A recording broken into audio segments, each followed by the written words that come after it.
From VPM News in Richmond, I'm Craig Carper. Joining me now is Richmond Times-Dispatch columnist and VPM's political analyst, Jeff Shapeiro. Jeff, good morning. Good morning, Greg. Virginia's legislature is inching ahead over police reform, with both chambers wrapping up their respective and conflicting packages. It's a reminder that even with the same Democratic Party controlling the House and the Senate, Democrats have very different views. Yes, and the most contentious issue separating Democrats, House Democrats, more progressive, more liberal, Senate Democrats, more centrist, the idea of stripping police of legal protections against lawsuits alleging abuse, racial bias. The term is qualified immunity. It barely, and I mean barely, got out of the House. Some Democrats had to change their votes. Some of them had to walk. And then in very short order, that bill, sponsored by Jeff Moore, a Democrat from here in Richmond, went down to defeat in the Senate committee. Again, that was expected. One of the first casualties on the Senate side was a qualified immunity bill pushed by Joe Morrissey.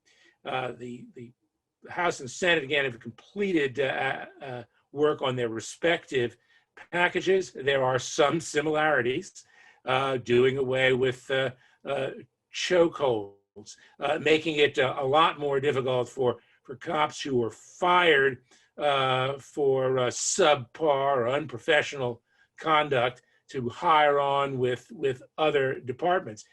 But what I find fascinating about all of this is that, this wasn't the primary reason legislators returned to Richmond. The primary reason was a state budget out of whack because of the pandemic. There's a $2.7 billion hole in the budget, and the legislature is still trying to figure out how to fill it. The speculation at this point is that Governor Northam will probably prevail in terms of how he would like it done, and that would include resisting using the so-called rainy day fund, that emergency fund.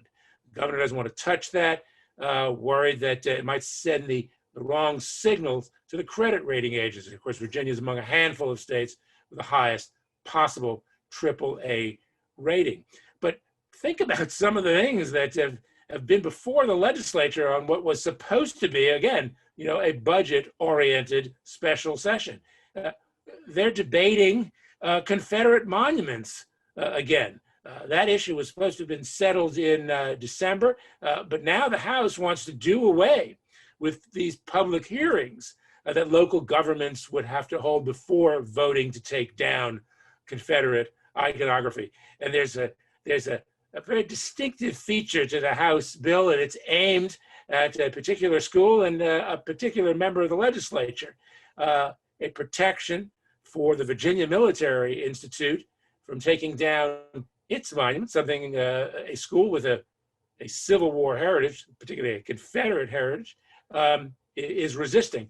That is largely targeting its author, Tommy Northam, the Senate Republican minority leader. P.S. Governor Northam was graduated from VMI too, but his position on Confederate monuments clearly conflicts with the prevalent view up at Lexington that they should stay. And Justin Fairfax, the state's embattled lieutenant governor, is running for governor next year. And unlike many of the other candidates for 2021, Fairfax may be the issue in the Democratic primary. Yeah, Justin Fairfax this week filed organizational papers so he can go around knocking on doors, raising money, being a candidate in that Democratic primary in 2021.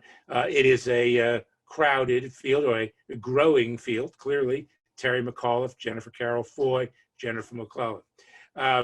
However, given that Justin Fairfax, while Ralph Northam and Mark Herring were dealing with blackface scandals, had to answer for allegations by two women of sexual assault. Now, he has forcefully denied these allegations. He is even challenged in court, reporting by national news organizations on these allegations. But all of this is taking place at a time of elevated racial and gender sensitivities.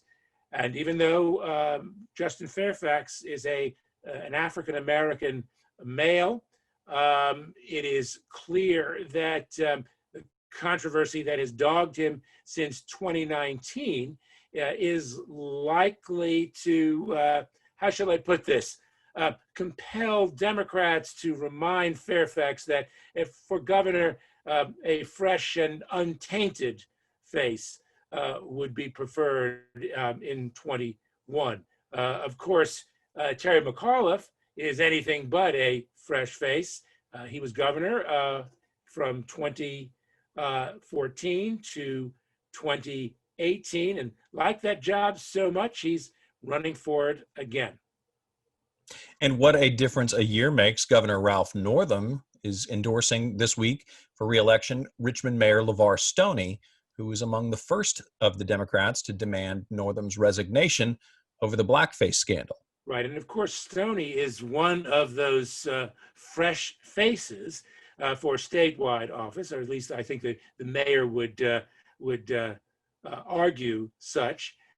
Though he has played down the possibility of running statewide in 21.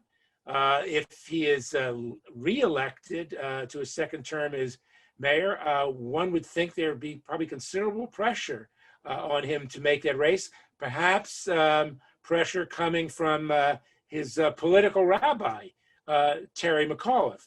But to Northam's endorsement of LeVar Stoney, this is a reminder that Ralph Northam is, for all of his difficulties, post-blackface is held in very high regard by black voters, and that I'm told that polling suggests as much. LeVar Stoney's polling suggests as much, and that even among white voters, Governor Northam in the city is held in very high regard. And in a crowded field for mayor, every little bit helps. And Jeff, today is the 19th anniversary of the 9/11 terror attacks. One of the targets was the Pentagon in Northern Virginia. This was an event that changed Virginia's politics and its government. Of course, Jim Gilmore, a Republican, was governor at the time.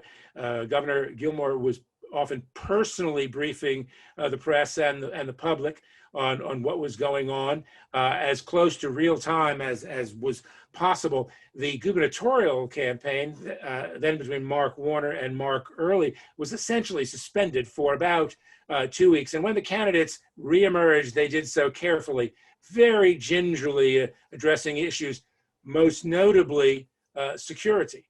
And it wasn't long before returning to the campaign that both candidates laid out plans for essentially Virginia's answer to a Department of Homeland Security, a cabinet level position, one that would be put in place by Mark Warner as governor and would be led by John Hager, then former Lieutenant Governor John Hager, the Republican, who had been defeated by Mark Earley for the party's gubernatorial nomination in the previous year.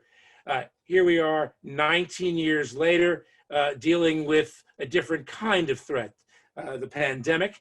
And though Virginia is still wrestling with this problem, our positivity rates, in other words, those test rates are not nearly as high as they've been in other states. This has compelled the governor, Ralph Northam, to announce at week's end that the tougher standards that had been in place for Hampton Roads, sort of that great resort destination that includes Virginia Beach, will now be dialed back.